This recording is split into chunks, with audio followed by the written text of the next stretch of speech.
Tiere ka in gi ote makamano igono simu karka namba ntiere wang' jowi mari kanyo timiwa paro na achiel kachiel. Mana penjo mopenj karka ang'eni kapok wa lale en kama onego bedi ng'ama mako gini, ng'ama mako wi ruath nikech koro chalo gimilaro. En twak mano Odinga nobedo godo jumbe ariyo kata adek mokalo. Mano kane ntiere iko mar jarit mare George Oduor e kaunti ma Siaya. Okil Wasaga. Erokamano. Ing'eyo ni nachako kawacho ni court nok dhao gi development. Court ne dhao gi administration of that development fund.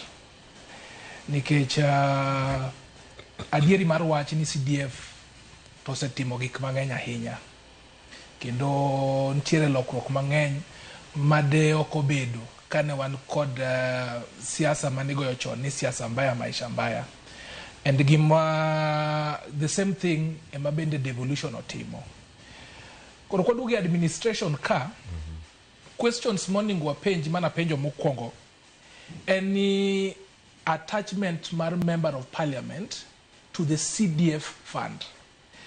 En gima kata ka wabunge ogoyo otemo use whichever words to en gima ka ginyal ringo ka giaye because they have politicized this fund kendo mae pesa magitiyo godo not necessarily tiyo kode directly but projects ma pesa ni otimo magitiyo godo mar godebe mondo edha oyiergi kata mar kelo siepegi mar bedo ni gine magitelo ne kitino.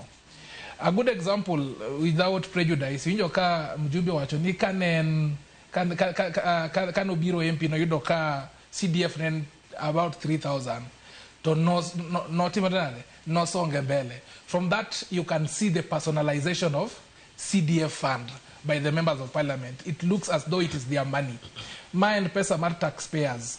Kain pesa mar taxpayers kaka NG-CDF mar 2023 no watch amendment of which ne ruling mar gikonyo di be podo declare unconstitutional. Kani somo synopsis bar that ruling ne wacho ni NG-CDF Act 2015 and as amended in 2022 is declared unconstitutional kendo omie mana lapse omie mana period lifeline nyaka next year tarik 30 June. Koro gima nyaka wa puodhre kata gima nyaka wangi sani ni how are we going to have the members of the public mondo mi understand ni pesa ni en pesa mar mjumbe, ni pesa ni en pesa gi, ni pesa ni kata gin bende ginyalo bedo gi a say over it. Pesa ni kata koponi ong'iew buses en buses mag mjumbe, kata koponi oger classes en classes mag mjumbe. Ma is taxpayers money.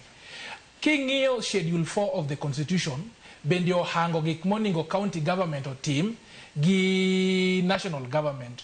Okinyal expect ni governor manage a fund madhi perform national government functions. Mano again it will go against the tenets of the constitution. The devolved government otimatima tijegi moketgi e katiba. The national government bendo timatima teach moningo gitime katiba. What ought to be done is the national government should strengthen, even if it is a matter of coming up with a referendum, oningo strengthen the body ma manage CDF fund ni, ma obed recognized. Makata kaka wajumbe bedo kaka mana kaka stakeholders, bedo kaka participants, because you cannot chase them away from the constituency. Participation negiteme nade? Walk the launch, walk the chiwogi, iwinjo ka yedi olosi, class oger, police station moro oger kumoro, gidi chopo. Gi participate yo machalade? Participation, inyalo participate in so many ways. But participation mokwongo, en ni ginyalo mana suggest kaka members of the constituency. Ginyalo wacho niya, arota feel kaka sewuothe the constituency ni aneno koni gi koni, a feel ni school manyabomo kata school ma Kenya Saga nigi dwaro moloyo school machala kama. Koro the CDF committee umie priority.